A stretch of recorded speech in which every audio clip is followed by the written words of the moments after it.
What is up, everyone? Welcome to another episode of the Kamper Report and the Long Jawn podcast. We've got a really good episode for you guys today. Joining me here is Joseph Kamperman. Hold on, let me quickly. I'm not exactly sure why this is not working. Okay, Joseph Kamperman joining us today. It's gonna be fun. Title of today's show is ranking each NFL team in each division. So basically, we're gonna go through and we're going to go through each division, NFC East, NFC West, and then we're going to rank first seed in that division, second seed in that division, third seed, and fourth seed, and so on.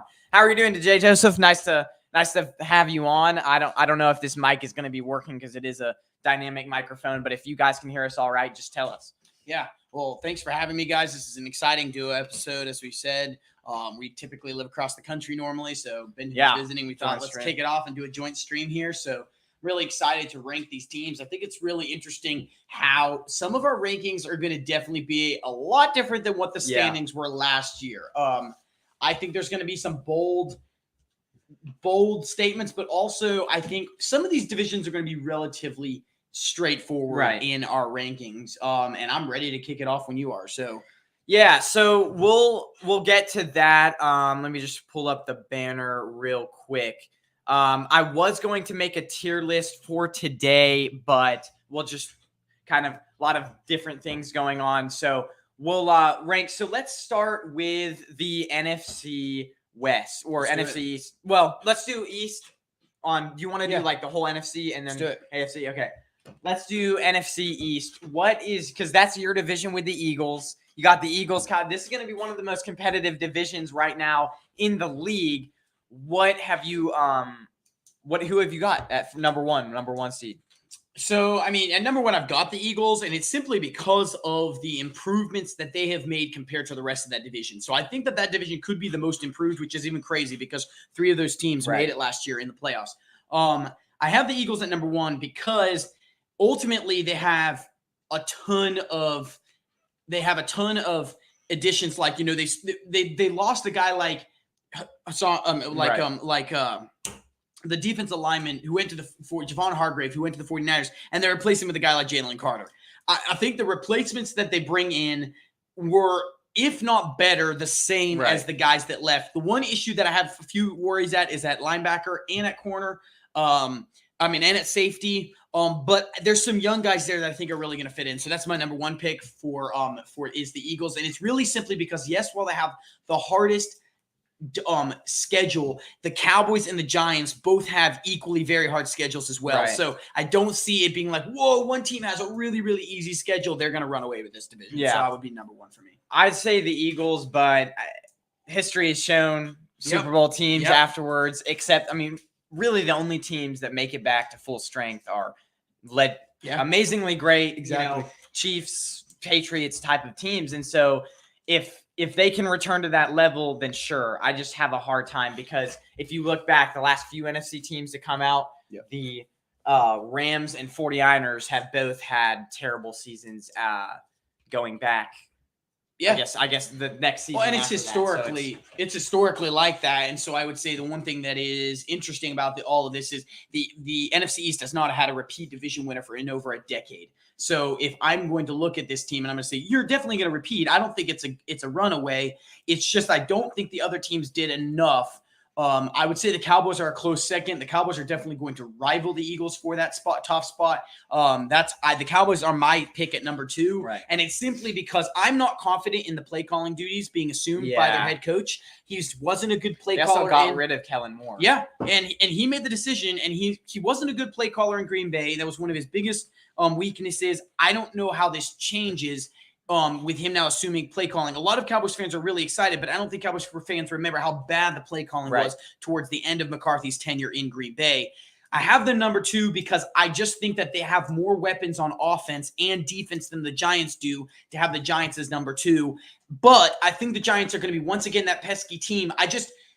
They made improvements by getting Waller at the offensive position. I don't think the Giants have done enough from an offensive here's standpoint my thing. to overtake Training the camp, do Cowboys. the Giants get DeAndre Hopkins? Would that switch your mind? Oh, that would switch my mind. I think bringing a true number one receiver, because Darren Waller is going to be the favorite target for Daniel Jones, but he himself has struggled with injuries. Yeah. You bring in a number one receiver, and I think all of a sudden Daniel Jones could have very much of a similar season like Jalen Hurts had last year when you bring in that number one guy. We all know how important any quarterback, even Patrick Mahomes, is to have that target.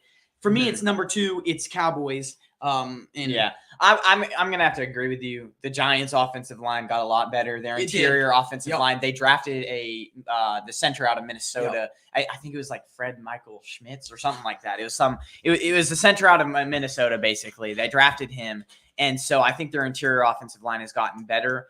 But the receiving core, it's very depth, because it's like you have Jamison Crowder, you have Sterling Shepard, you have there's like four Hodges, obviously, and the Hodgins. There's a few they have taken with the receiving core. That's a big weakness last year. They've taken a lot of steps to kind of add depth, but they don't have a true number one, and they have a lot of slot type receivers if you look at their whole roster. So I'm going to say Cowboys 2 as you, Giants 3, and Commanders 4th, which I think that might change. I think the Giants are a sleeper team because they got a lot better. They're a sleeper team. I also think that and the corner from Maryland they got in the first round. That guy is one of my favorite guys coming out. Emmanuel, no. His Deontay Banks. Yeah, Deontay Banks. Yeah. So, I would say I'm going to say this right now. If the Commanders can figure out who their guy is at QB, and this is sort of my cap for this division, if the Commanders can figure out who's at QB, I'm actually going to be bold and say I actually think the Commanders take spot 3, and this is tentatively. It's if they can figure out who's at them. And I know it's going to sound crazy. I don't think the Giants or the Commanders make the playoffs this year. Right. But I think the Commanders finish 3. And this is the reason why, is because I think that, first of all, this is Rivera's last year. If it doesn't work out, he's fired, which is unfortunate because I don't know if he's really been the issue for their team. If Sam Howell has a decent season, the Commanders have almost a better roster than the Giants. You've got Terry McLaurin and Josh Dotson, Jahan Dotson at receiver.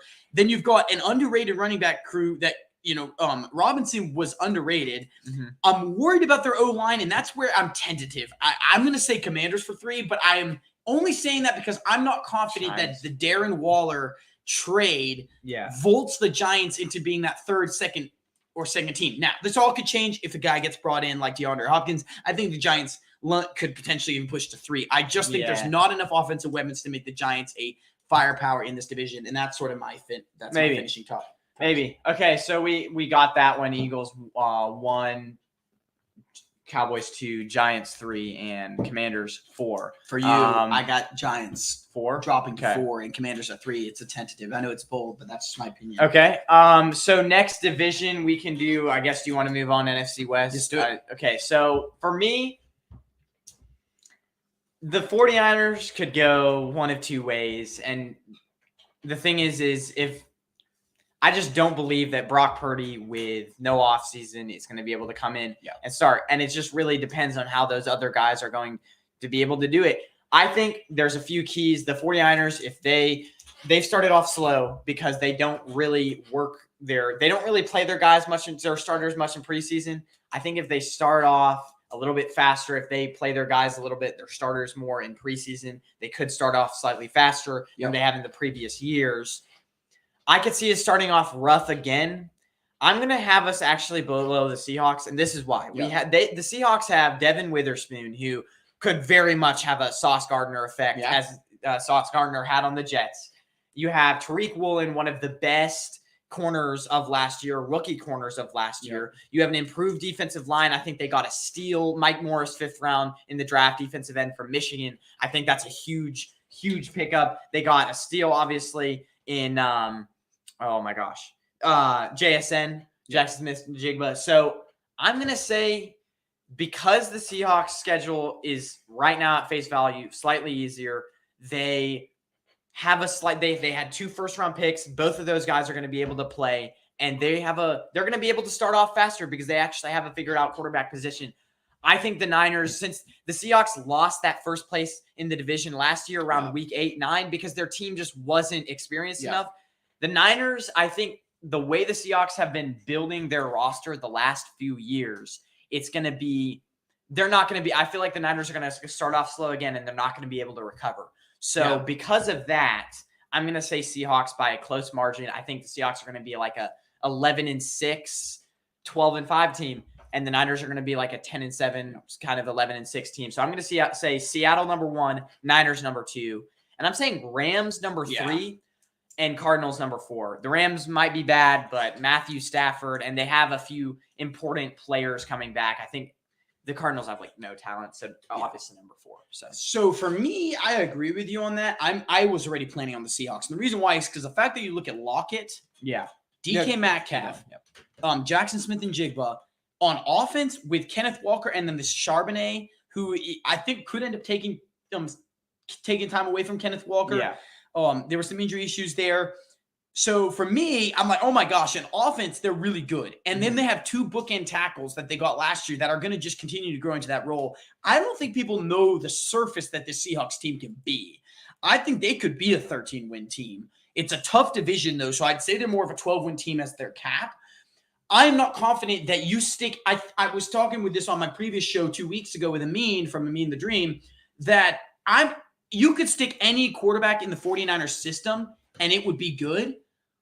But I'm not confident that it's a 12-win team good. So for me, it's Seattle number 1, and I think that's clear. I don't think it's close for me. And it's just because Geno Smith has another full season under his belt. Well, he'll begin this full season with a full season under his belt where no one thought he would. I mean, let's be real. Last year at this time, we thought he was literally going to be, well, before the trade, which sent after the trade, we literally thought, oh my gosh, Geno Smith, can we focus on this for 2 seconds? How Geno Smith was being compared to potentially losing the spot to Drew Lock. Yeah, like I can't believe it. So anyways, I'm going Seattle number 1. I'm going San Francisco at number 2. Number 3. He's 34, but I was talking to a Seahawks guy a few weeks ago on my show, and like he doesn't have much tread on the tires. Well, so at this point, he's probably getting into his prime. And I think he could easily play. I think that's why they signed him to a 3-year deal, because I think he could easily play 3 more years at actually a high level. He wasn't going to sign a 5 or 6 year deal because that would push him closer to 40. But with that being said, number 3, I think is clear cut. It's the Rams. I think Jonathan Gannon is not a good coach. I think it was a bad coaching hire. I think Jonathan Gannon. That's coming from. Of course, I'm an Eagles fan. Yes, we led the league in sacks. I think he actually could be a better coach than a coordinator, because I think you don't unless he's assuming defensive play calling, which Cardinals fans, you better hope that's not the case, because he cannot call a defensive game plan to save his life. But my whole thing is this: I think Kyler Murray would be good, but who does he have to throw to now that you just get rid of his top receiver? Like Hollywood Brown, maybe. Yeah, but he has injury issues. Who do they have at running back? Like, James Conner and but still, like the injury issues with his top 2 weapons in Conner and Hollywood Brown. Anyways, Matthew Stafford is this is the craziest part about it. I think both teams are going to have, both the East and the West are both going to have 2 teams. I don't think I think they think there's going to be a 3rd team from either of these divisions. Because I don't think the Rams or the Giants are good enough to actually be able to get a wild card spot. So I think that's how it is for me. I think both teams are I think both of these teams are going to represent. I think it's 49ers, Seahawks, Giants, Eagles, but Cowboys, Eagles, but I think that's how it is, and that's my rankings. Okay. So we both agree. So we both agree on that. Let's move on to the NFC South. Me personally, I think it's going to be the Falcons, number 1. Whoa, that's bold. That's bold. It's okay. They don't have a quarterback. Well, Desmond Ridder, and the thing is the end of last year, we saw him start to take strides. He was like 19 for 25, I believe, the last game. And watching some film a few weeks ago, the thing he needs to get better at is looking downfield under pressure still, and instead of scrambling and running. With experience, this guy led his team, Cincinnati, to a playoffs. Yeah, Cincinnati isn't a big I talked to you about this in college. In college, there are different tiers. Actually, real quick before I get to that point, I want to quickly greet a few guests, because that's what I like to do. Just got in here, fellas. Again, bear with me if I don't read the comment exactly right, because this is very far away, our computer. What's going on, fellas? And then he said, we do have a QB. Oh, and I think you do have a QB. You do, but here's the thing. It's like Brock Purdy's going to start off really slow. And my thing was... Or is he going to play Okay, week one? But here's the thing. Even if he does, if we start off slow, I don't think we're going to be able to... If we start off 2-4 again, which maybe we could, I don't think we're going to be able to recover from that because the Seahawks are just too good of a team this year.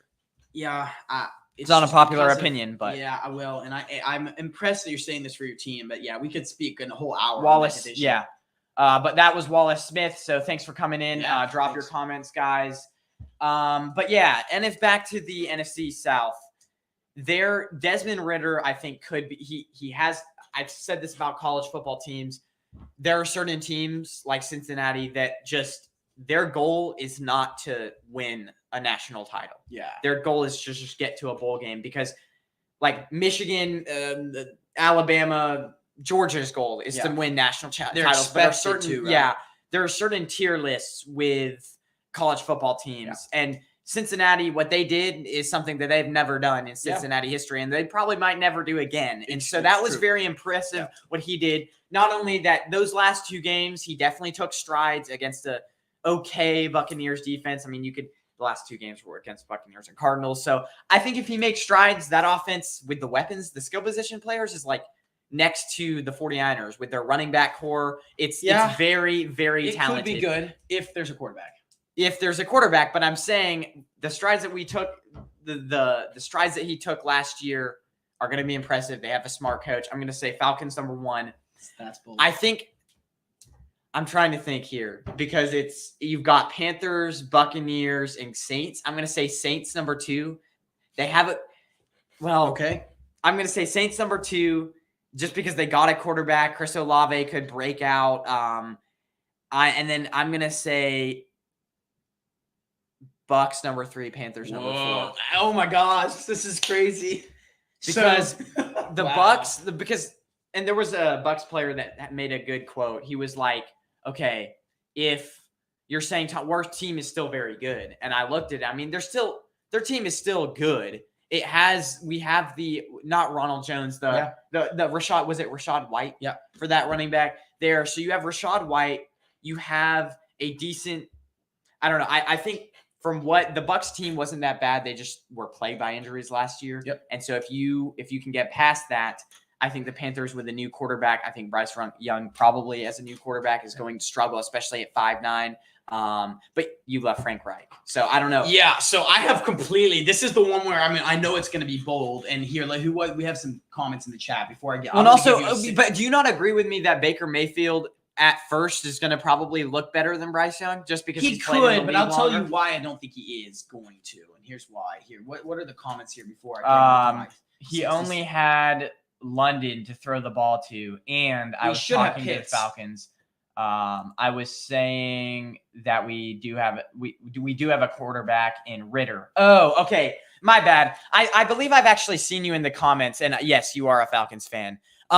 Yeah, I think Ridder is, and also Heineke. Well, we've got to take that into consideration, but also London. I mean, now you've got Pitts. If he stays healthy, you've got an amazing dual threat running back in Bijan Robinson, and then you got Algier too. They got a right tackle in a really good run blocker, which is going to fit their system really well. What's his name? Matthews. They have Jake Met. And then they also went out and got it Lindstrom. Lindstrom.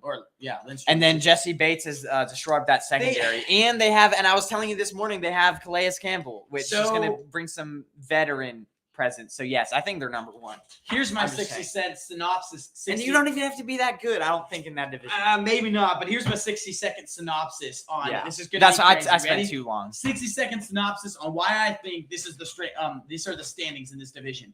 It's easy for me. Bryce Young and the Carolina Panthers will be number 1. Okay. And here's why. Frank Reich is a quarterback genius. He got Nick Foles and Carson Wentz. Right. He got the best out of them. You can say all you want when Carson Wentz went to Indianapolis. I'm not going to comment on that. It was after the injury. Yeah.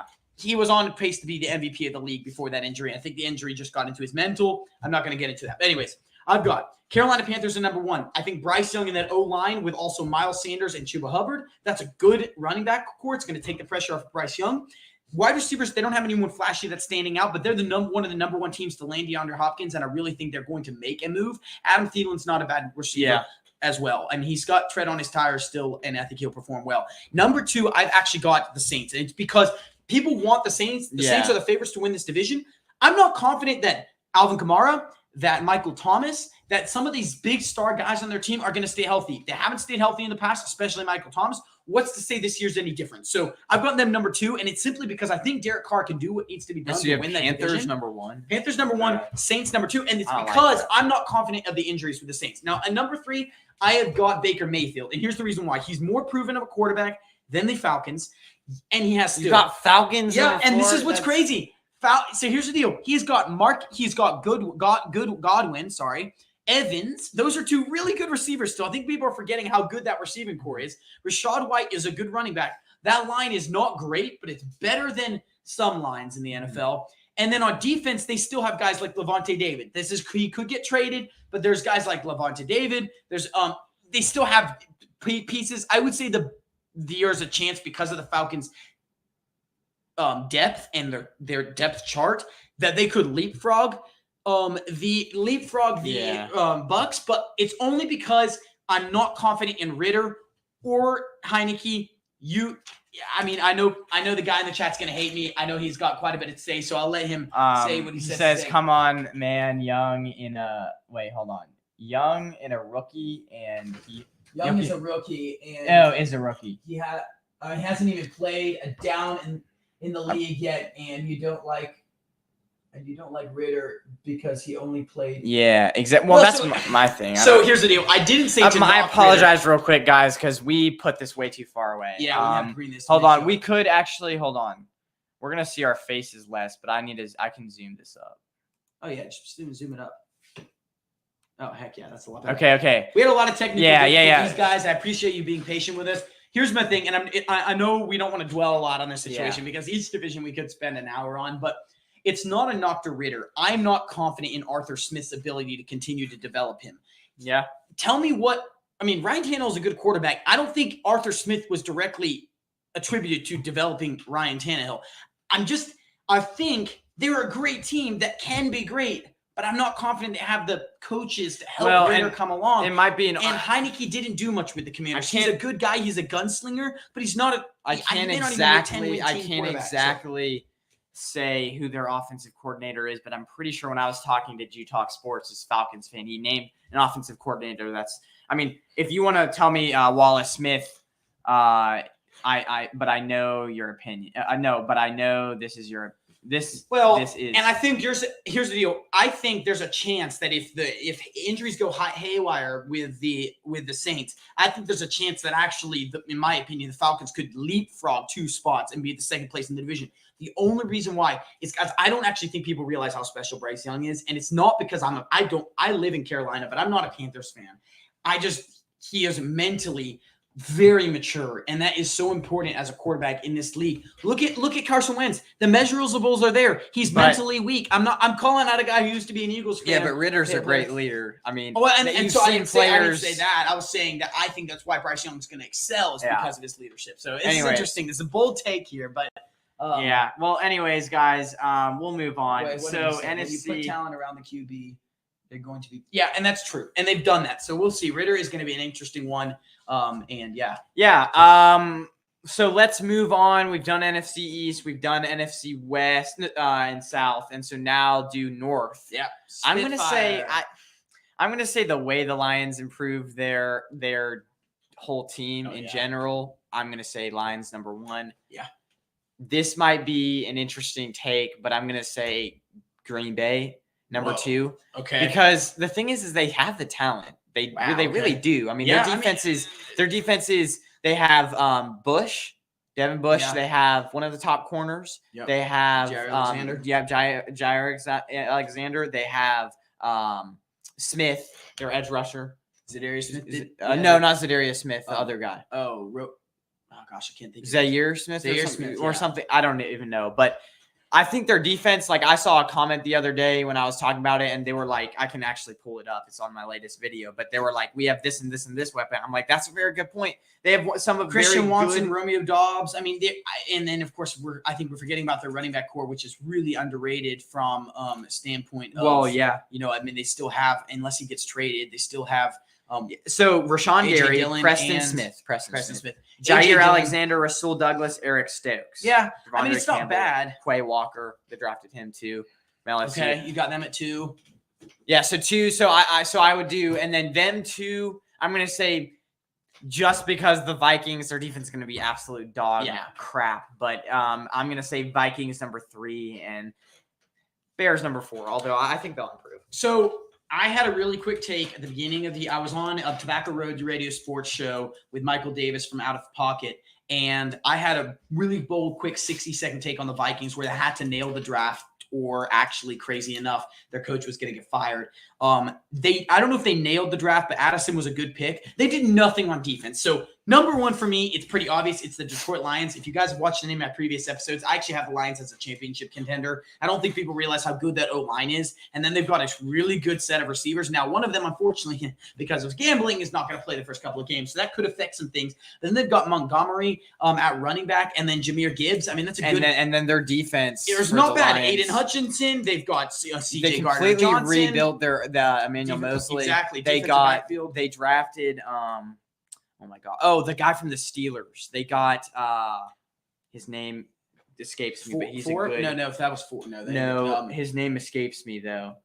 I'm trying to think of I do like he's gonna be like one of their top. Anyways, so they revamped their defensive backfield. I really think the Lions could be a 12-win team. And it's only because I think they could literally go 4-2, if not 5-1 in the division. And that's pretty good for a team like that. So number 2, I have the Vikings. And the reason why I have the Vikings is because I still think that their offense is going to be very, very prolific. They've got Hawkinson, Addison, and oh my gosh. I know they don't have Dalvin Cook, but I think Alexander Madison actually filled in really well while he was injured last year, and he always has. They've got Alexander Madison, Jordan Addison. That's a lot to say. Jordan Addison, Alexander Madison, T.J. Hawkinson, and of course Jets, Justin Jefferson. I mean, that's a phenomenal offense. Their defense is not existent. I mean, it's bad. It's more than bad. And they even invested it in the draft. I looked at their draft. I think they one third-round pick. They really should have. I know Addison was there, but they should have gotten. They should have gotten Deontay Nolan Banks, Smith, or even Nolan Smith, an edge rusher, something to help on defense. So, even Miles Murphy. So, but at number 3, I've got the Bears, and I will say this: and this is why I have the Bears actually at potentially number 2 if Justin Fields takes the step that Jalen Hurts took with A.J. Brown. Justin Fields has now a great receiver that they got from Carolina in the trade, DJ Moore. I think that ultimately they could be number 2, but I have them at number 3 and I have Green Bay at number 4. And the only reason I have Green Bay at number 4 is we've seen a sample size of Jordan Love. Right. And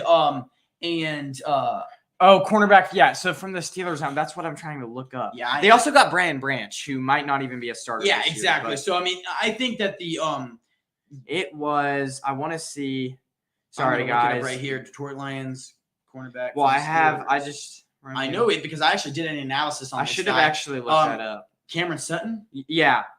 Wait, really? Yeah, Cameron Sutton. Yeah, there we go. So they got Cameron Sutton. The Lions did some of the best revamp I've seen of a roster this year. They really went out, and Jared Goff is not a bad quarterback, despite what some people think. I put him a good offensive line around him. He's elite. Well, and he was good last year. So that's my analysis. I've got Detroit at number 1, which is this we agree on. I fully disagree with the Packers at number 2 because I've got the Vikings at number 2, Chicago. Their number defense 3, is elite. Though they have some of the top. The Packers are good. It's just Jordan Love. We've had such a sample size. It's the same thing with Ritter. Trey Lance, but if I'm coming at you today, Ritter and in these 2 divisions we've just analyzed, Ritter and Love don't have no experience. And it's not fair for me to be like they're both going to be 10-win teams because to be second in a division, you've got to be probably a 10-win team. Maybe not if it's that bad, but maybe 9-win teams still. I don't know if either of those teams can win. So that's my analysis. So but before we go, I had Lions. I wish we could have put these on the screen. Lions. I had Lions. Packers, Vikings, Bears. So very similar there. Let's move on then to the AFC then. We're going to go, I guess, AFC East like we did with that. So AFC East, we got Bills, Dolphins, really Jets, hard one. Patriots. Okay, I'm going to start here. I'm going to say with what the Dolphins got another tight end. Yeah, they got another tight end. Not Dolphins. Bills got another tight end. Dolphins. Dalton Kincaid. I'm gonna say this one's tough. I'm gonna say Bills number 1. I'm gonna say Jets number 2 because I just think that their defense was the best in the league last year. Oh yeah, and they're gonna be and who they drafted. What's his name? Did they draft? It's the hardest, in my opinion, maybe the hardest division in the league now. Did they draft I'm trying to remember who they drafted. Who the Dolphins? No, the Jets did. Well, remember that they traded their pick back from the Packers and they traded 2 picks up. Yeah, actually, wasn't it like a right? No, was it a receiver? No, Jets. Yeah, the Jets draft. They got. I'm looking up an ESPN article right now. Yeah, they got Will McDonald. Well, that's going to be a really good pick. Well, that guy, I mean, he didn't have much production last year in the draft. He, let's see. The East is tough this year. It is. It's incredible. Well, he didn't get much production last year in the draft. It was like Will McDonald at Iowa State didn't get much production. He wasn't used right, but his length and his measurables could be very good. And the thing is they have good defensive coaches. Yeah. Good defensive coaches. They're going to be able to coach him up. Their defense was number 1 in the league, or one of the best defenses. Add Will McDonald to that, maybe coach him up a little bit, and that's going to be really good. I think the weapons were there. I'm going to say Jets number 2, Dolphins number 3, and then I don't think there's ever any question. Patriots number 4. So I have a little bit of a difference. For me, it's the Bills number 1, and it's the reason why is because I have Miami at number 2.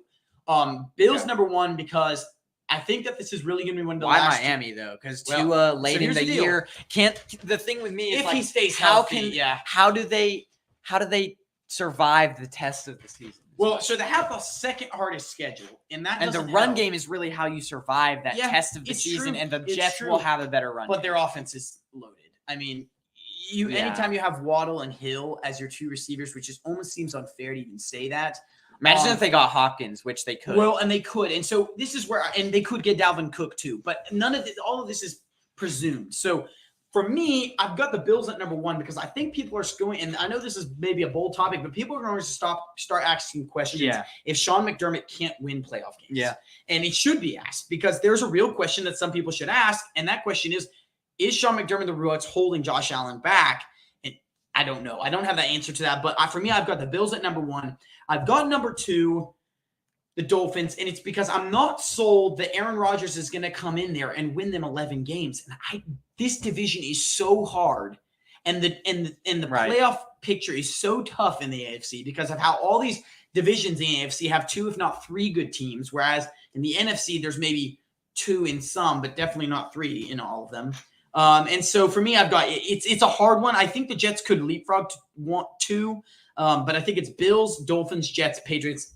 So the only switch we have is, and the Jets have a good team, great team. Anytime you have Garrett Wilson, and then they've got the guy who was going to be the runaway rookie of the year in Breece Hall. Sorry. Yeah. And then the offensive line has got some questions. That's why Vera Tucker at guard, I think it's so up in the air. I'm not sold on their O-line, but then again, I'm not sold on the Dolphins O-line. They have the guy, they kind of are taking a risk on the Louisville tackle that they got. His name escapes me now, but he's had a lot of injuries. And then, of course, they've got Tippin at center, who's a rookie. So it's like, okay, there's a lot of moving parts here for the Jets O-line, and that's why I don't have them at number 2. That's my analysis of the AFC East. Could be. I don't think the Bills will be at number 1, and my own will be number 1, and Miami will be number 1. See, I agree with this take if it wasn't for the fact that Miami has the second hardest schedule. And now I know the Bills, I believe, have the 5th hardest schedule. I don't really look at schedule anymore because schedule changes so much. It does, but I think it's a good – it can be a good placeholder. But anyways – do you want to move on? Yeah, let's do it. I'm looking up strength of schedule right now. Let's do NFC West. Now, this one's another tough one. This is another tough one. I'm going to good say Chiefs number 1. I don't think that's Number close. 2, it's going to be Chargers. I think. Okay. I don't know. It's the Chargers. Okay, yes, they choke in the postseason, but regular season, the Quentin Johnston. That was a great pickup. Great pick. Yep. And they have running backs in the works. I mean, they obviously got rid of Austin Eckler. Wait, they didn't? No, they didn't? Austin I thought Eckler's they still on their team. Okay, Yeah. my bad. So, but you still have Quentin Johnston, who I think that's going to be a great fit. And I said before the draft, I called it. I was like, Quentin Johnston is their type of receiver. He is. He's a big time body receiver.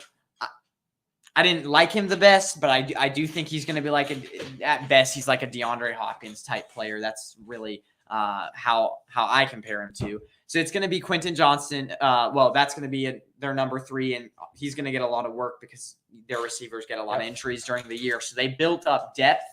Number 3, I'm going to say Broncos. Number 4, obviously Raiders. I think we're going to get to it later in the show because we're going to be making our way too early number 1 overall picks for next year.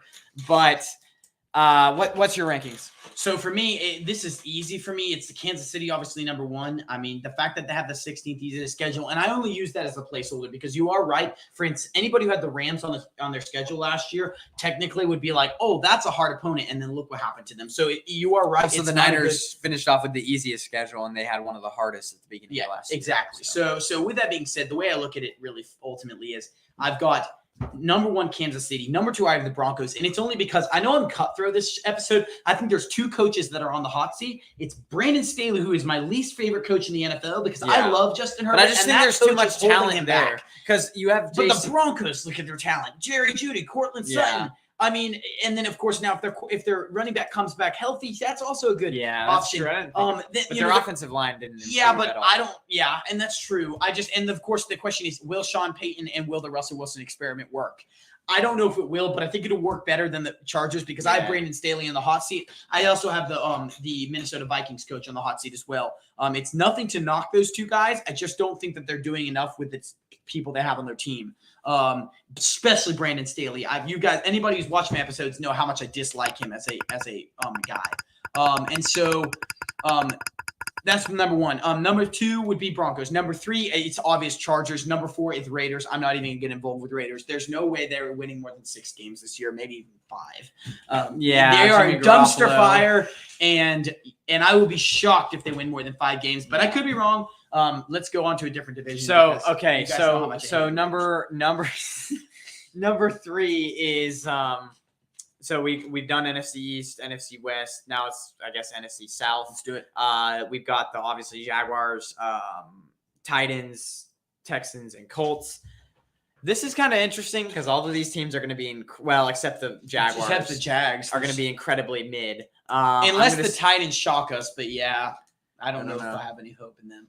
Yeah. So I'm going to say Jaguars number 1. Yeah. That's, I think, obvious. They made strides last year that were very impressive. And then they also got was it a corner this last year? I think it was a corner this last year. So Jaguars, they also are really the only one have the best quarterback in the division. They're one of the only teams that really, how do you say this? They're one of the only teams that has an established good quarterback in this division that has proved something. I'm gonna say Texans number 2. I think hold on a second. I think the culture that DeMeco Ryans is gonna bring there is really, really going to be impressive. I agree. And they also got a defensive end, Will Anderson. They got CJ Stroud, and then I'm gonna say Colts number 3, Titans number 4. Did they do enough on an offensive side of the ball to give CJ Stroud positions though? I just don't know if they did. That would be my argument here. But they got that guy. They got a guy in the 2nd round that was really good. It was a receiver. He's the fast one. Yeah, it's not Hyatt. It's no. It was a guy from SMU or something like that. I'm gonna look it up right here. Houston Texans. I don't know. I think this is kind of the division that is hard because all of the teams are you don't know. They're all sleepers. The Colts could be really good if they pan out. You know what? I'm going to change it. I'm going to do Titans number 3, Colts number 4. Because I don't know. That's really? You think Titans? Tank Dell is the guy. Tank Dell. Okay, that's right. So I have number 1 Jags. It's not even a question. I really think what Peterson has going with the Jags is really special. Yeah, and They also shocked just the NFL. talent-wise, they're way about. Well, and they ahead shocked of the NFL even winning a playoff game last year. So, with that being said, that was really good. Number 2, for me, I don't think it's. I would go the Richardson. Steichen did wonders for the Eagles. Yeah. He was a good coordinator. He helped Justin Herbert, and then he came over to the Eagles and he helped Jalen Hurts. So both of those guys I hold in high regards, but for me, it's not the Colts. It would be unfair, and it's because we just don't know how Richardson's going to transition to the NFL. And I'm not going to now start hating on Ritter and then say, oh, by the way, Richardson's going to come in here and do a lot better. No, I know I've been hating on some younger quarterbacks, aside from Bryce Young, who I think is not generational because that's an overused word, but will be a good quarterback. For me, it's number 2. It's tight ends, and it's only because they have outside. I know CJ Stroud could be good, but there's not enough offensive weapons for the Texans, in my opinion. Outside of Ryan Tannehill, assuming he starts, because I can guarantee you right now, Will Levis is not starting. Yeah, but that team is going nowhere. I know, and it's hard for me because if I really wanted to be bold, I'd say Jags 1, Colts 2, Titans 3, Colts 2, but no, it's because not I think Colts with 2. CJ Stroud, more experience where's in the Anthony weapons? Richardson. He's got to throw to someone, and I just don't know if Tank Dell. Now there was rumors of a potential that potentially Hawkins would be interested in a reunion. I don't think that's happening. So I've got number 1. I've got Jags. This is one of the hardest divisions because I think it could finish anyway. But I've got Titans 2. A lot of I've sleeper got teams. Colts 3. And the only reason why I have Texans 4 is because I don't think they have enough talent on the offensive side of the ball to make moves. And I could be wrong. I think that's the one division outside of the Jaguars where those 3 teams could very well be interchangeable. I had Jags number 1, Texans number 2, Titans number 3. But bear in mind, I don't think one of these teams is going to make the playoffs. Yeah. Colts number 4. Exactly. I think this is going to be one of the worst divisions. What did you have again? Yeah, I had Jags, I had Titans, I had Colts, I had Texans. So our 3s are very switched up. We both agree that Jags are number 1. So okay, well, let's move on to the last division and then stick around, guys, because we've got basically after this last division, we've got building your team for $15 or different. Really fun. So it's going to be like offensive line, receivers, defensive line, and cornerbacks. So guys, stick around for that. We'll also be talking about who will lead that league in sacks. That's the next topic. And then the last one will be way too early, number 1 overall pick for 2024. Let's do it. So, so let's get to the last one we've done, NFC East. I'm trying to think what's the last? NFC West, NFC North. East, NFC South, NFC North. AFC, sorry. I apologize. AFC North. Yeah. AFC North is, who have you got? Yeah, so for me, it's just easy. For me, it's the Bengals number 1, because number 1, I just think they have their offense is freakishly good. On defense, they're actually the one team. Vikings, take note of this, that you could have done. They're the one team that actually said, we're going to invest in defense. And the first 3 picks were defensive picks. They needed defense last year. They got it. They got edge rushers. They got a corner and they got a defensive back. So I think they did good. They made good moves. For me, number 2, it's the Ravens. And it's simply because that may be one of the better revamped offenses. I mean, 4 months ago, we didn't even know if Lamar was going to be playing for the Ravens. Now he's playing for the Ravens, and he's got a good, decent. It's a strong division. It's a strong division. It's a really tough one. I've got number 2 them. Number 3, I've got a wild card here. I think this Cleveland Browns pick is going to blow up. I've got number 3, the Steelers, and it's because I like Mike Tomlin as a coach. I'm not. They convinced. also improved. Exactly. They got some steals. Continue. And I have a lot to say. I am not convinced that the Cleveland Browns, with Deshaun Watson and all the stuff that's going around, Kevin Stefanski can hold this team together. I think it's going to implode. I really do, and I could be wrong because it's not that they're not talented. This is one of the teams that I'm like, oh my gosh, how have you not been to the playoffs? Because they have a good defense. They've had good defensive players. They have some offensive players too. And then they have a quarterback outside of his legal issues, which were huge. He's a good quarterback, but I mean, you could argue, he missed this amount of games. He still played really bad. And he's not played a lot of football in 3 years, and I think that's affected him. And I don't have a whole lot of respect for Deshaun Watson as an individual. Yeah. I think I have no respect for him. So with that being said, I really like Lamar. I like the Ravens to make it hard for the Bengals, but I've got Bengals at 1, Lamar 2 with the Ravens. I've got Steelers at number 3 because I think Kenny Pickett could do some things, and that offense is underrated. Here's the thing. And the Bengals lost a lot of talent, and they didn't gain a ton of it back. They got Jesse Bates lost. Yeah, they they had did. the other safety, both of their safeties. But they got DJ Turner, and then they went out and they got DJ Turner and the Bengal, and then they got was it Miles Murphy with their pick? Yeah, they did. Here's my thing. Yeah, it was Miles Murphy. Yeah. They also Jordan have Battle, Trey Henderson, Jordan Battle. Good safety from Alabama. Jordan Battle. Yeah, personally, I think it's going to be I just think the Ravens offense was held back so much. Their receiving core is actually stacked this year. Yeah, it's good. I'm going to say Ravens number one. Okay. And here's the thing. Because, yes, the receivers are good, but they lost running backs. They lost Mixon. And who did they gain? They didn't lose Mixon. I thought they did. Mixon is on the trade block. I mean, they may lose him, but yeah, it looks Okay, like right now so somehow maybe not. they figured things out. But they did lose people on defense. I just think that, J.K. Dobbins fully healthy. They have That's one of true. the best offensive lines with Yep. Linderbaum and a few other guys. Their receiving core is stacked. Their offense is going to be electric this year. I mean, there's going to be probably like players fighting for different catches because it's just so stacked. The only thing is their secondary still didn't really get that much better. So that's the only thing. But it's like the Bengals also have questions. They lost a lot of guys on their secondary as well. Yeah. So I'm going to say by a close margin. It's close every year. Close margin, it's going to be Ravens number 1, Bengals number 2, Steelers number 3. I agree with you that one. And then number 4 is going to be – and Steelers, I mean, they have Joey Porter Jr., first-round talent. I've projected him top 20 picks. He went in the second round. He is a great father to kind of like guide him in, obviously, Joey Porter, legend for the Steelers. And then we obviously they have Broderick Jones, which I have my question marks about him at left tackle. But even if he doesn't pan out there, they could probably move him to left guard. Yeah. He's still going to be a great player from Georgia that they drafted in the first round. And I think with Kenny Pickett, you still have the receivers that they could. I think they got one in free agency, but they still have their offense was slowly improving. That team, I think, defensive. Pickens and Deontay. Well, you also have T.J. Watt coming back. You mentioned that. So it's like that defense is going to take a major leap. That's what I think it's going to be.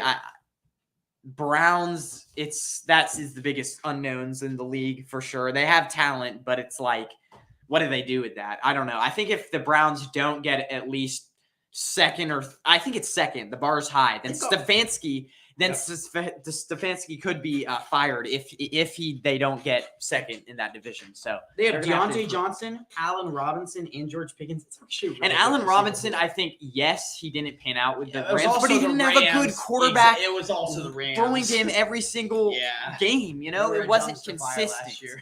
I think he would have been decent with Matthew Stafford the whole entire year. I agree. So that was great. That was a good segment. I'll obviously be more than ever because this show was a lot of different moving parts. So chapters coming after this show in the description. Sorry we couldn't get the tier list. Since we're running on 47 minutes here and we have some things to obviously get to, let's do the 4 position groups because I think that was more of a headline. Well, here, what do we have on our topics here? We have which player? I mean, we could do sacks. I think this is. I mean, for me, I've got my personal. Yeah, so let's quickly get to the sacks. Which player will lead the league in sacks? I'm gonna say Nick Bosa again. Wow. Okay. If he stays healthy, contract year. Yep. Because next year he'll probably be getting his extension. Yep. They've right now settled down the talks. They I don't could think he's franchise tag him, so that could also put him on another year. They may not want to do that. But maybe the 49ers have that. Here's the thing, history-wise, 49ers have not been in this regime. Yeah. You know who they put on the franchise tag a few years ago? Robbie Gould. So Hargrave on that side is exactly. That's going to help. Because look what he did for Hassan Reddick last year. I don't passing downs. Exactly. I don't know if Hassan Reddick actually has that many sacks without how good that defensive line was. And Javon Hargrave was a big part of the reason why. Here, put it this way. Isaiah Oliver, nickel corner we got from the Falcons. Been watching more film on him. That's a sleeper player they're going to dial up different blitz plays. And I'm excited to see what Steve Wilkes does because he led a lot of good defenses in his time as a head coach, as a coach, defensive coordinator. Yeah. So I personally just think that it's going to be Nick Bosa, and I think that's I think it's improved because their defensive line. I had this argument. Sorry to cut you off, but I had this argument with Michael Davis. Shout out to him a few weeks. Who's better, Michael Parsons or Nick Bosa? I think Mike Parsons is great. First thing, I don't think Micah Parsons is going to lead the league. with the NFL because I think he just doesn't play as many defensive line snaps and he doesn't have as many chances. I think he's still going to have 13, 14. But I think Nick Bosa last year, Samson Ebicom, the starting guy on the left side, left side, had 5 sacks. Yeah. Eric Armstead, 0 sacks, missed half of the year, not much of a pass rusher. So their defensive line, except from Nick Bosa, wasn't great last year. Yeah. Now they have Hargrave. They have an up-and-coming player, Drake Jackson, which I don't know. Who knows with him? And then the 49ers have been great at developing lost defensive linemen. They got the guy from the Lions. His name escapes me right now, but he was a kind of a bust. But so I think it's Bryant Young. Is that his name? I can't remember. I'm going to play devil's advocate and say this. Could Javon Hargrave be a benefit and a hurt to him? Benefit from a playing standpoint, hurt because he had 10-plus sacks last year. And he had 10-plus sacks with Brandon Graham, Hassan Reddick, Josh Sweat. You could throw Jordan Davis and Fletcher Cox. They weren't really big pass rushers. But I sometimes wonder if he could be a hurt. But then again, you look at this, you're like, 10-plus sacks for a player outside of it's very possible to have a 10-person sack person and a 17-sack person, which is what I project he would probably get. For me, I've got 3 players. Micah Parsons is transitioning. At least he said he's transitioning full-time to defensive end. We'll see if that's actually true. I don't know. I think it's a bad idea because I think he's so valuable because he's moved all over the place. I don't think they'll let him do that. Well, yeah, we'll see. And he's put on more weight, so I know he's going to be a little bit harder to move around because some players were able to do that if you used his momentum against him. I think there's 3 players outside of Bosa that can compete, and it's Reddick just because the Eagles' defensive line has not gotten any worse. They've fixed some of those holes that are there. And their cornerback crew is back. The only person they're missing is a defensive back, 2 defensive backs, but they filled them with Tremaine Edmonds at one spot. So I think Reddick could be the guy, but I'm actually going to go here TJ Watt. And here's the reason. I think Reddick, I think Parsons, and Hassan Reddick, Micah Parsons, and Nick Bosa could all be those 3 guys. But I've got TJ Watt. It's simply because he's coming back from injury. And I think that what's going to happen is last year, the defense was sort of trying to keep the Steelers in games. Right. I think that there's a chance that the defense doesn't have to do as much. Like they don't have to do crazy things because the Steelers will be better on the offensive side of the ball. And when you're better on the offensive side of the ball, it's easier for your defensive players to make plays because they're not like, oh, you're 40 points down. You know what I'm saying? Like there's more motivation. Right. So I got TJ Watt at number 1. I've got Nick Bosa at number 2. And then I've got Parsons at number 3. And it's simply because I love Hassan Reddick. But I think Hassan Reddick is actually going to lose playing time to like people like Nolan Smith. And they're going to be creative with him with this new defensive coordinator. So I've got Bosa at number 2, which I think is very possible. It's a good take because he's just a freak of nature. But yeah, I've got number 1, TJ Watt, and that's my opinion on Yeah, so let's move on to the different, I guess we could let's change the layout here. Yeah, this is going to be fun. This is the one I'm most looking forward to, guys. Yeah. If you've never played this type of game, it's basically you get given a list of amount of money, and you've got a list of tiered players. Let's get us out of the drop here. Yeah, you get us out of the you've got a list of tiered players, and that is who your So basically the first one, so we basically have a list of 15 to 20 so basically we have 4 lists here, and it's going to be first, this is kind of our highlight of the show, but first it's going to be defensive line. We're going to go defensive line, cornerbacks, and then we're going to go offensive line and receivers. Yep. So first we've got build your perfect D-line room, obviously 4 guys with 10. You have to rewind it. No. Wait. Right now we are on. We're on offensive line. Okay. Let's start with O-line. Let's start with O-line then. So build your offensive line with $12. 5 guys. I'll go first here. I want to say the center position, I think you have to have a guy who's experienced and can get it's so key to have a guy who's experienced. I want to say middle of the pack here because I also don't want to spend all my money on anyone. So I'm going to say Christian Darrisaw. At center? Yes. No, sorry. At center, my bad. I'm going to say Corey Linsley. Okay. He's middle of the pack, and I think with $3, that's not bad. And then left tackle, Tunzel's interesting. I'm gonna say Tunzel there, and then no, let's spend big on left tackle. So let's do right tackle. I'll say I don't really like how Caleb McGarry. He's not a great pass blocker. He's kind of like Mike McGlinchey. Not gonna lie. I'm gonna say O'Neal at number. So I have at center Lindsley, O'Neal at right tackle. And then I'm going to spend big on my left tackle. I'm going to say Williams at left tackle. And then I'm going to do at left guard. I have 5, 2. I have about $2 left. So at left guard, I have to go Jenkins here. So who are your, what's your so basically my O-line is center. I've got Lindsley. Right tackle, I have O'Neal. I forgot right guard. Right tackle, I have O'Neal. Then we have, I guess I have to do, because it's Ooh, you got choices. 5, 7. Okay. Ooh. Wait a second. I don't even think I can. I have to do McGarry. Okay, so I'm gonna do McGarry. This is kind of hard. I'm gonna do McGarry. I'm gonna say McGarry. William. I guess I'll go McGarry, Williams, Jenkins. So right tackle McGarry, right guard I'm gonna say Samuello, and then guard I'm gonna say Lindsley, okay, and then I'm gonna say Williams. Left guard I'm gonna say Jenkins, and then left tackle Williams. If you make 7, yeah, that would be 12. So it's this is very left tough, tackle Williams, Trent Williams, left guard Jenkins.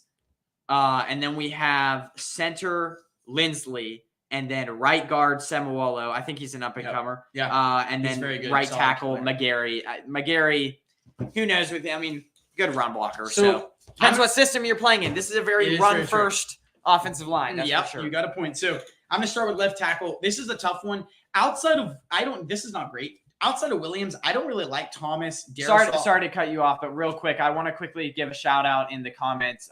Rich Kelt's Live. Thanks for coming in, because I know shout out to your channel. Go subscribe to him. Yeah. Okay, keep going. Yeah, so I'm not outside of Williams on left tackle. I'm not sold on Thomas, Darrisaw, or Tunzel.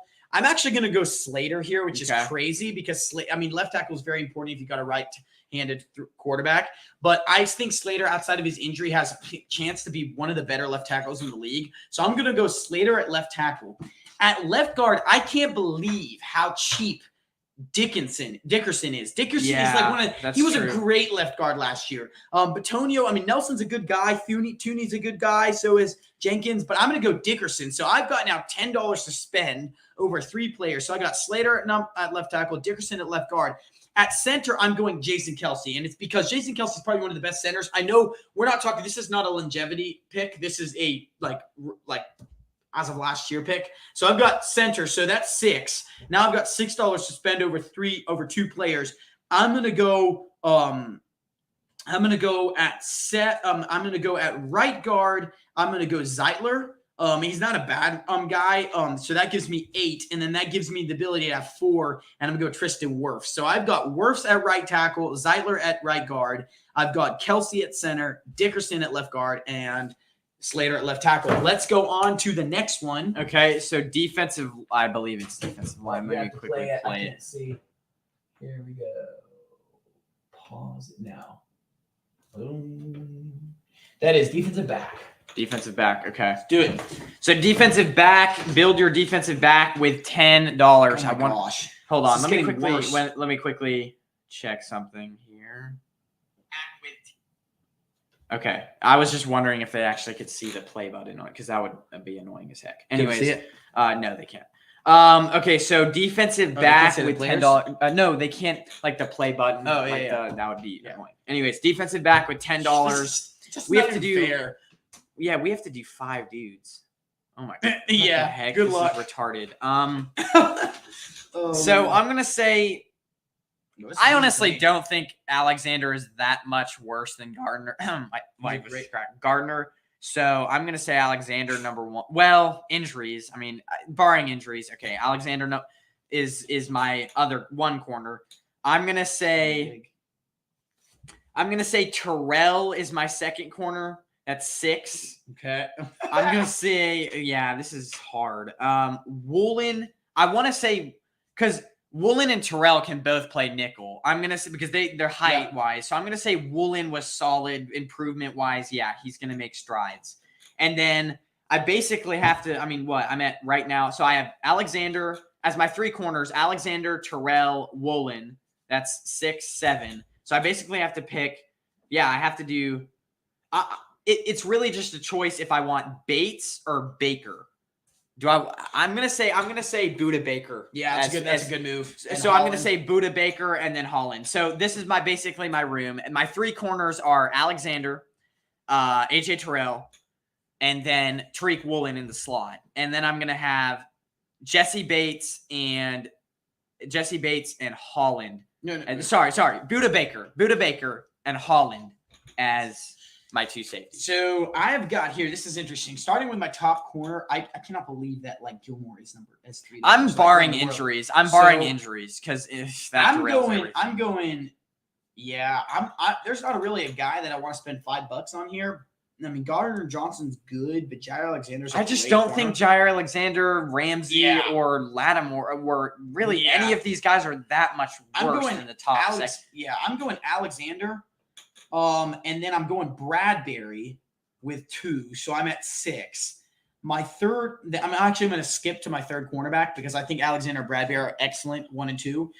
My third, my safety, because I'm at 6 now. My safety, I've got, oh my gosh. I'm going to go Buda Baker as well because he's great. So 8. So now I've got 4 to spend.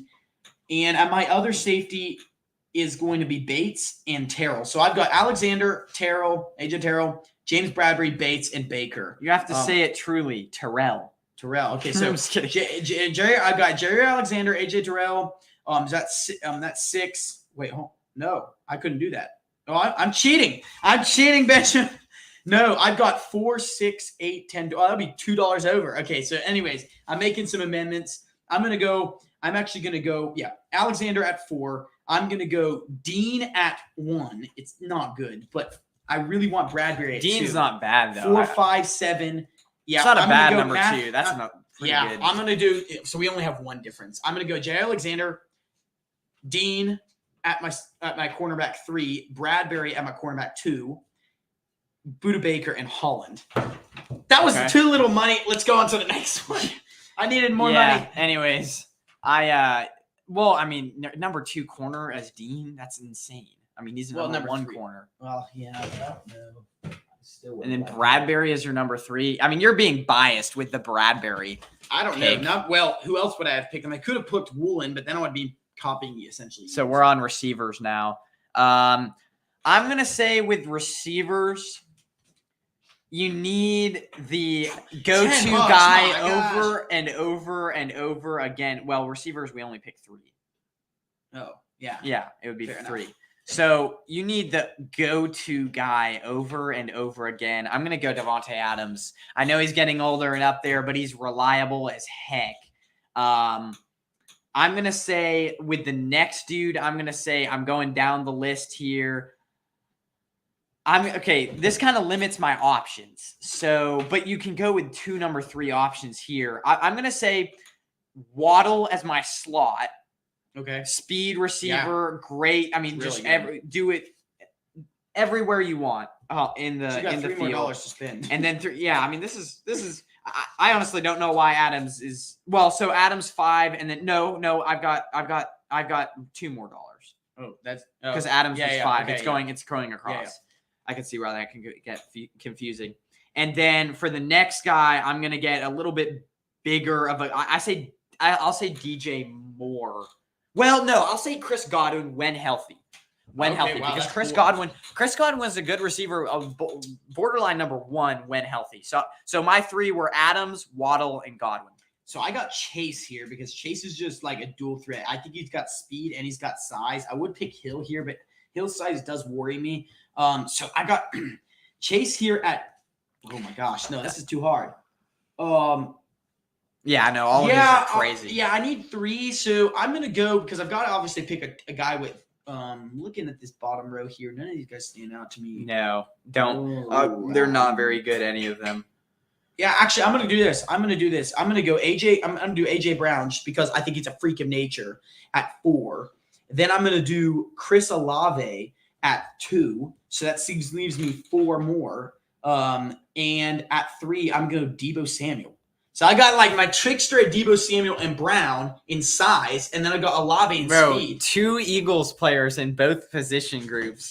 What's your game? No, two Eagles. Oh yeah, of course. But I mean, here I could pick a top receiver, or I could get a guy like Deebo Samuel and AJ Brown and supplement it with Olave. Like, my gosh, give me that any day. Yeah. And Olave really, his potential is unmatched. Well, yeah, and we may not never see last year. Well, I mean, Derek Carr has a bigger arm. And he's a good deep threat. So my gosh, that would be fast deep threat. So moving on, we've got the last one, and this is are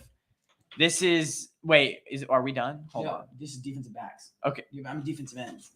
Yeah, okay, so defensive line. This is kind of the most exciting one, to be honest. I like this one a lot. Still gives us dang $10. Perfect D-line room for $10. And we're doing 4 players. I'm going to say, okay. You're going to do 4 off of 10, man. That's not even fair. Saying I don't even know. Like, this is the most biased thing ever. Why I guess Parsons all around. Okay, I'm going to say Nick Bosa, number 4. I'm going to be biased like you were the last 2. Fair. I'm going to say Bosa's number 4 at $4, okay? Then I'm going to say, let's put as my other defensive end, 5 and 4. I wish I could put Chris Jones and Bosa on the same team. That would be insane. Yeah. No, oh man. No, to be honest, I might want Chris Jones. No, I'm gonna say Nick Bosa. I'm gonna say so 4, I would have to almost do like 2, 4, 6. I basically just have to do. Yeah, I'll say Bosa number 4. I'll say Buckner inside at 3. Those are 2 former 49ers. And then because I think Buckner, the problem with him in Indianapolis is because he doesn't have a whole lot of talent on that defensive line around him. And with good guys, he will get free. So Bosa number 4 at $4, Buckner at $3. I'll say Reddick at $2 on the opposite side. You free him up one-on-one. We saw what he did in the NFC Championship game. He's going to win against anyone. And then I'm going to say Simmons in the middle again with Buckner. That's so Bosa with $4, Buckner with $3, and then I had Reddick on the other defensive end with $2 and Simmons with $1.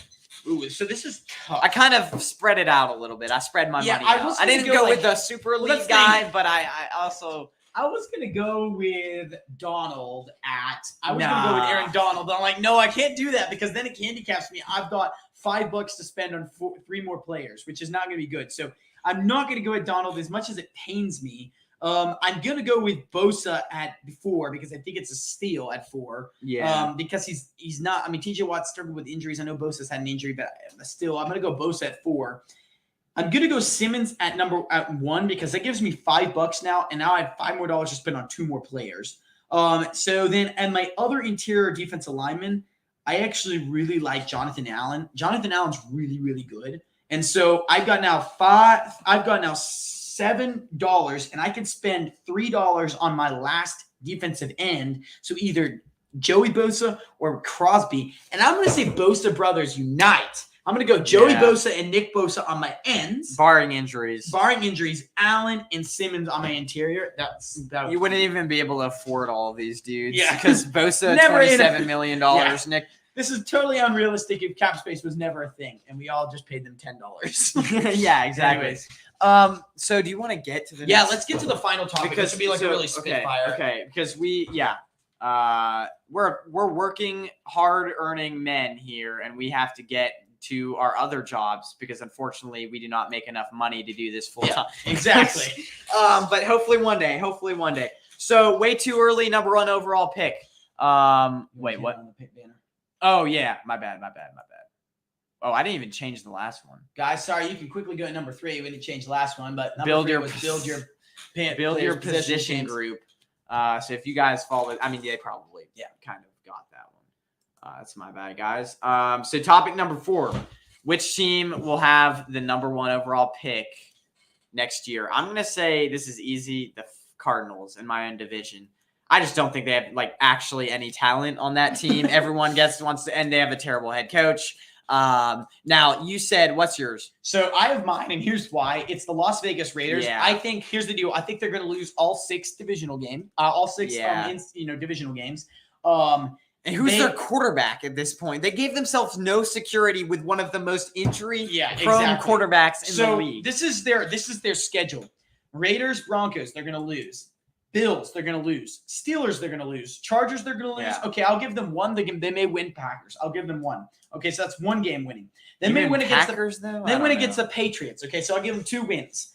They're going to lose against the Bears. They're going to lose against the Lions. They're going to lose against the Giants. They're going to lose against the Jets. They're going to lose against the Dolphins, the Chiefs, the Vikings, the Chargers. Yeah, they're in it.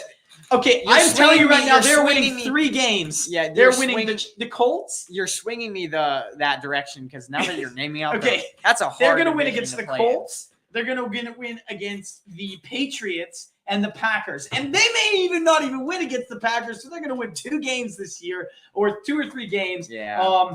The Cardinals is also a good Devontae Adams. What a terrible decision. Let's look at the Cardinals really quickly as we finish off this schedule. The Cardinals' schedule is also bad because I also think the only reason why I would not pick the Cardinals is because I think that they could actually steal a game from someone like the Rams. Yeah. And so the Cardinals' schedule starts off. You really think there's going to be a team as bad as 2 wins this year? Because there wasn't. Wait, was there? They may not, but Commanders. Yeah, there wasn't last year. Commanders, they'll probably lose. Well, yeah, they'll lose. They'll lose against the Giants, the Cowboys, the 49ers, the Bengals, the Rams. Actually, you may be right, Benjamin. Falcons, Browns, Texans, they'll win. I just think that they'll win the Texans. They don't have a leadership. Ooh. They don't have a good culture. No, you may be right. They may only win 1 game because, they don't have a good culture. I don't think Kyler Murray's going to play the whole season. They don't have as good of a backup quarterback because I'm pretty sure they lost. And to end this show, I'm saying Las Vegas Raiders, baby, are going to lose. But honestly, your pick is equally as good. I would say both of those teams will not combine for more than 4 wins. 4? Wow. I'm telling you right now, the Cardinals' schedule looks terrible as well. So. Yeah, well, guys, this has been a great show. Come and watch this afterwards. I'll be splitting up clips on both of our channels.